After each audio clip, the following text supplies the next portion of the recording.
Hey guys, so let's just talk about it. Let's just talk about sex.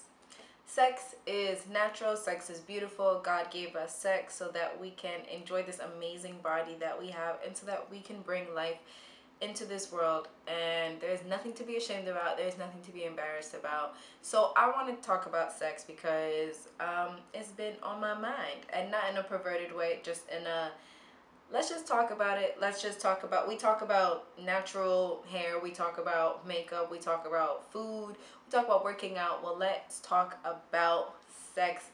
Almost everyone has it, almost everyone thinks about it. So I'm going to talk to you guys about my experiences and maybe some hints, tips, or tricks to keep you safe, healthy, and happy in your sex life. Okay. All right, so I had to write stuff down. So latex and non-latex condoms. Now, I realize that it's not that I'm allergic, but I get a lot of discomfort when I use latex condoms. So I realized that later on in life, and so I don't use like the regular Trojan brands. I try to either buy like non-latex or lambskin or condoms like that, because the latex ones, I think that it's the rubber. The rubber is really irritating against my skin and I don't like it.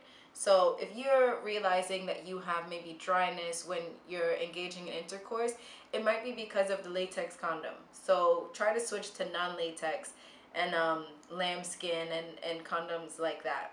I know that people say that lambskin is also like not 100% healthy.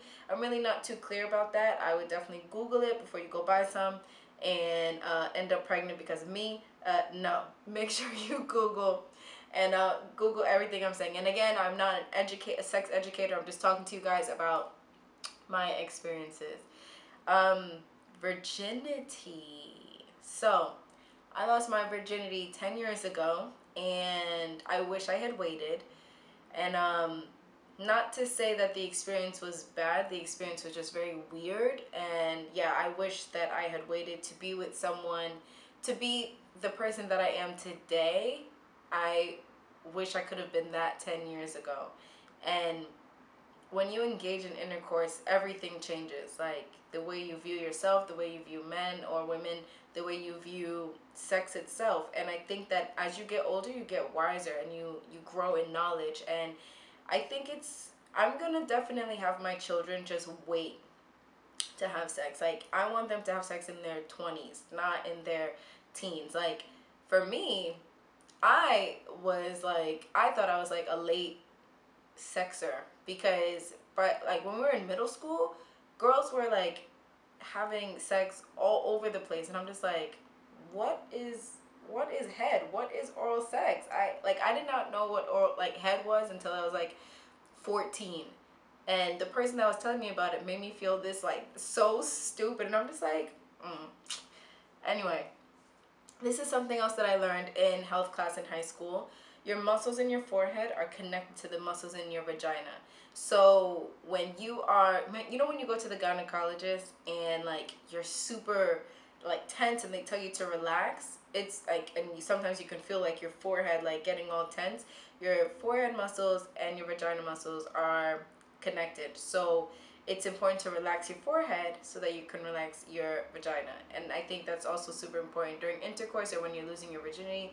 Relax here, here will be relaxed. Um, lubricant.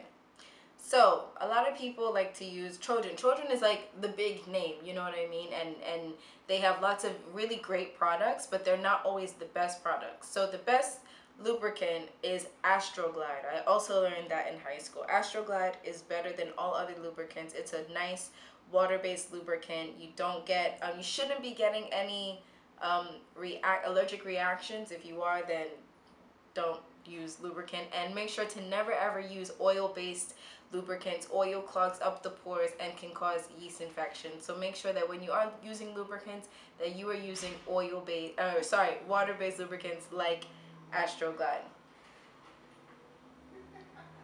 Um, Sex does not equal love. And you already know that. If you are trying to, I found myself in this situation a lot. Just being honest with you guys. If you are, oh, I need to close that. That's my panty drawer. Of course, the underwear drawer would be open during the sex conversation.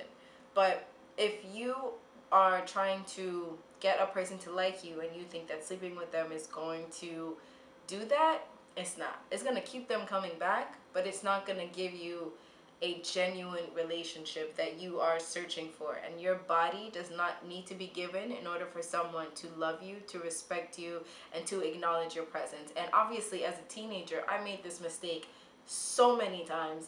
And even in my early 20s, I made that mistake all the time. It's been like super recent where I've been like, okay, you know what?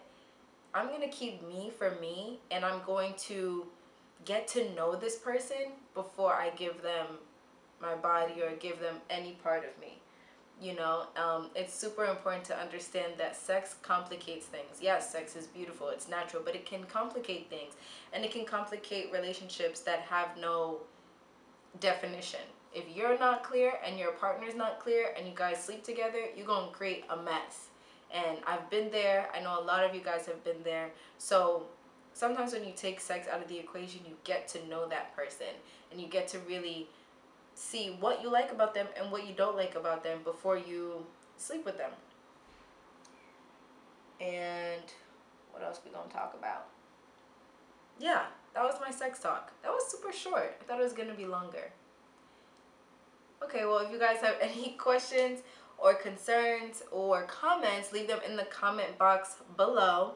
And make sure to follow me on Twitter, Instagram, and Snapchat at Beanie TV. So this was our sex talk. I hope that it was slightly informative. I mean, we can talk about it again. We can do another sex talk. If you guys have questions, I would be more than happy to answer them based upon my life experiences. Not all of my I just want to make it clear that I am not a sex educator, but I am a human being who does engage in intercourse and has some stuff to say about it. So yeah, if you have questions, send me the questions and we can do a Let's Talk About Sex Part 2. I think that would be awesome. Also, I have a very old interview with my really good friend Nayela Warren of she's a psych major. She has a psych degree. Okay, she has a bachelor's in psych, and right now she is studying sex education and psychology and how sex gets all up in our minds and messes things up or makes things awesome.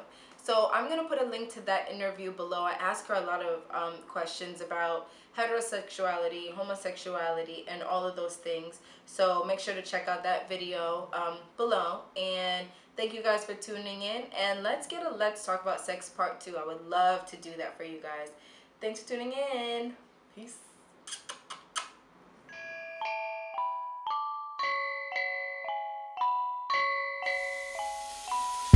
Time will bring the real end about you.